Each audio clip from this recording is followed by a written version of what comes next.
Shabbat Shalom, Chag Sameach. In just a couple of moments, we are going to recite the Yizkor service.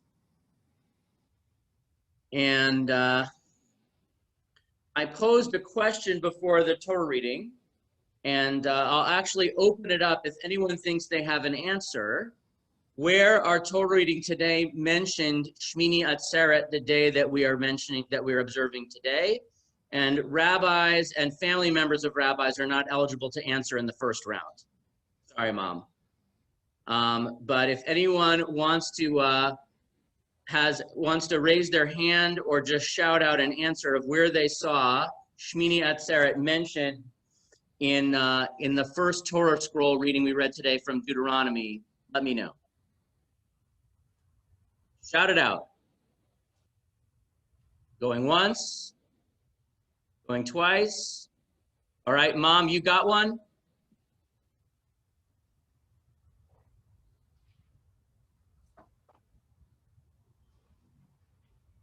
Rabbi, according to the commentary, it said it referenced when at the end of the description of Sukkot, when it says to be joyous, that is mentioning Shmini Atzeret. Exactly. I didn't understand that. Fair enough. So when Art Scroll has to do one of these,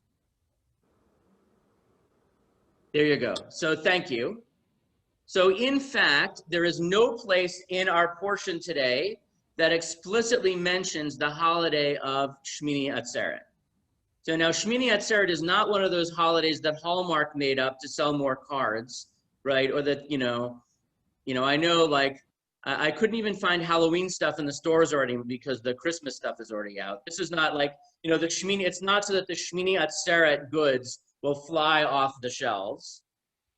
In fact, the Shmini Atzeret probably was created as sort of a summary of the holidays and really developed as this idea of, okay, the holidays are over, and this is sort of the last bash of that. But I believe that was Jay. I couldn't see him, but I could hear him. Mentioned the verse, which I read today, Shivat Yamim Tafog Lana Elohecha B'Makom Asher Yivchar Adonai. You should celebrate 7 days because God will bless you with everything. And the Hayita Ach Sameach. The Hayita Ach Sameach. You shall be Ach, joy. Now, the issue is, one of the great things about Jews is we like to answer a question with a question, right? So there's the question of a guy walks by a store and there's a bunch of clocks in the window. And he comes in and he says to them all, why do you have all these clocks in your window? And the guy says, are you a watchmaker? And he says, no, I'm a mole. So why do you have all these clocks in your window? What should I have in my window? So we like to answer a question with a question. And in this case, we answer a question with a question as well. So why isn't Shmini Atzeret mentioned? We answer with the question, what does the word ach mean? And allow me to explain. So the commentary that the Art Scroll refers to is found in the Midrash, in Sifrei, and in Tractate Sukkah. How do we know that you're supposed to celebrate on the 8th day after you get out of your sukkah? And because it says, V'hayita ach sameach, and they translate this word ach as altogether joyful. You should be completely joyful. So therefore, in Judaism, 7 represents fullness, and 8 represents extra, over the top. So you should be joyous an 8th day. It's like a bonus day. It's more than anyone can imagine, right? So 7 is perfection, and 8 is more than perfect. So your joy on Shmini Atzeret should be more than you could possibly imagine. And so that's the simple explanation. That's the answer to the question. Because it says Ach Sameach, the idea is that it includes the evening of the last day of the festival. And they give a great little interpretation, which is the Avi Ezer, who's a classic commentator, lays this out. The first day of Sukkot you are coming from the everyday. So even though you're joyous, you're sort of starting it here so your joy can get to here. When you are talking about Shmini Atzeret, you're already here because you're the joy of Sukkot, so you can get up to here. You can get much higher in your joy. So v'hayita ach sameach, the joy of the end of the festival is greater than the joy of the beginning of the festival, because like if you're starting at a higher baseline level of happiness, you can get even more joyous. That is the classic rabbinic view of the Hayita Ach Sameach, that the 8th day of the festival, the day we're observing today, is the most joyous, even more joyous than the beginning day, because we were already in a holiday, and now we're even more happy. Okay, we answered the question. Rabbeinu Bachya gives a different take, which is the take that I am sitting with today, which is that normally in the Torah, ach is actually restrictive, diminutive. Ach normally means even so, despite. And so that even though, right, that we are supposed to be joyous, even though.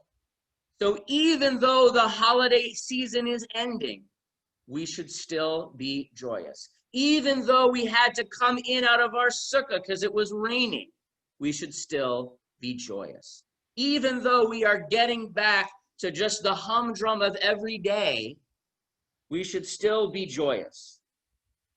And so that's actually a question that I want to explore with you for a few moments as we move into the Yizkor service, which is, what does it mean to be joyous, ach? What does it mean to be joyous despite? What does it mean to be joyous even though?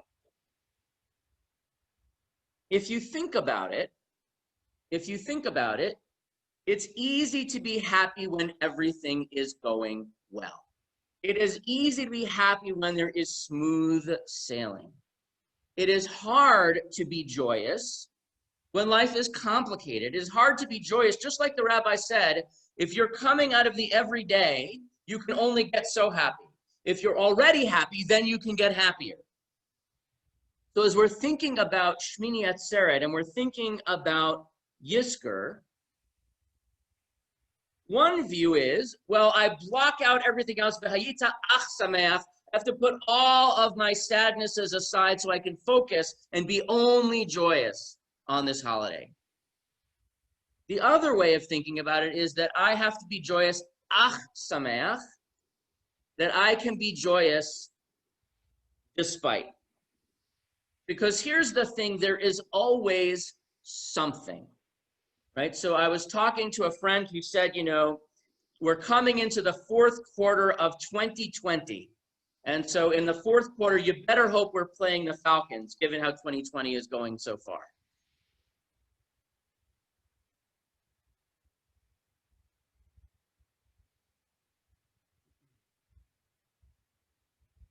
So here's the thing. Yizkor happens on this day, which is one of the most joyous days in the Hebrew calendar, perhaps as a reminder that we need to be ach sameach, that we need to be joyous even despite.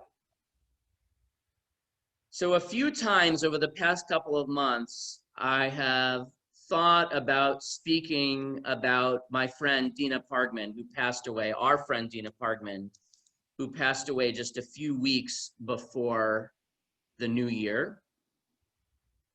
And one of the things that really struck me about her was her ability to be ach sameach. So she was a mother of 3 boys, 3 teenagers, and for over a decade, she was facing a diagnosis that was very possibly a death sentence. And yet she chose to be joyous. You know, every time I gave a sermon, she would laugh. And I was assured it was not any medication that she was on. That she was just all in enjoying her boys. Even at the end, they like snuck her out of the hospital so she could see a last couple of baseball games and cheer and embarrass her sons by yelling as loud as she did. And so it strikes me that there is something to be said for being ach sameach, for being joyful even in the face of, despite things that are overwhelmingly dark. So it's interesting, when it rains, we are supposed to come out of the sukkah. The joy of the sukkah is broken up by bad weather. Tomorrow we were supposed to have Simchat Torah. It's supposed to be raining with this tropical storm coming through. And so we had to put those plans aside and create quickly a plan B virtual, which basically involves a lot of me drinking. The Hayita Ach Sameach, to be able to find joy in the face of the things that are trying to prevent you from being joyous, is ultimately a Jewish value. And by the way, it is not an easy thing to do, right? If it was easy, the Torah wouldn't have to tell us to do it, right? It is against our every instinct. When there is a cloud over our head, we want to huddle. We want to shut down. And yet, Vayita Ach Sameach tells us that sometimes we have to be joyous despite. And by the way, that means not pretending that nothing is wrong. That means not going, la, la, la, la, I don't know anything, right? Not saying everything's fine, there aren't issues, not pretending it's not raining on us, but saying, even though it is raining, I refuse to give up my joy. That even though I have suffered a loss, that I will not let the world take happiness away from me when I can find it. And so as we come to the Yizkor service, I think there's no better connection to the Hayita Ach Sameach. Because all of us have suffered a loss. Some of us, it is a loss of someone for whom we are going to say Yizkor, a father, a mother, a sister, a brother, a beloved spouse, God forbid, a child. But there is no one in the world who has not lost a grandparent, a friend, who has not suffered a setback in life. Every one of us, whenever we are happy, ultimately is Ach Sameach. Ultimately, every joy in life comes from a place of limitation, comes from a place of we started here and we're moving to here. One of my teachers was a man named Alan Liu, and he was one of the first people who attempted to teach me meditation. The fact that I'm not good at it is not his fault. I was at a retreat with him, and he went out for a jog from which he never came back. He was running and he had a heart attack by the side of the road and he passed away during the middle of this retreat.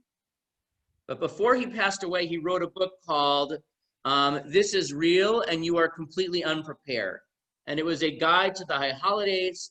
And I had been planning to read it before the high holidays this year and didn't have a chance because it already was real and I was completely unprepared.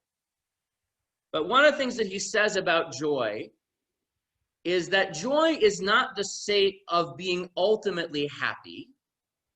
That joy is about the state of being ultimately present, of being all in. So it is not that you are 100% happy. You might be 30% happy and 70% sad.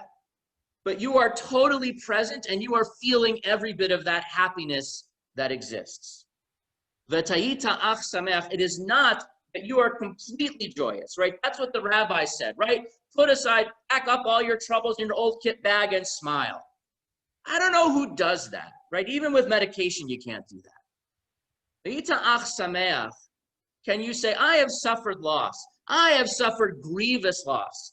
I still miss my father every day. I still miss my partner every day. And yet I can be present in that loss and still feel happiness because I'm in touch. I can feel more than one thing at once. V'hayita ach sameach. I can be happy not because, I can be happy ach, despite. So as we move to the Isker service and we remember loved ones, family, friends, we can be ach sameach. We can recognize that the joy in our lives continues even in their absence. That even if there is a seat empty at the table, we can still appreciate the meal. That even if their words are not with us, their memories are, and we can actually carry them with us, so that even that sadness becomes, if you will, a bittersweet, and we taste the whole dish, not just the bitter. And if we do that, then the Yizkor service has some meaning. If we do that, then we too can be ach sameach, joyous despite.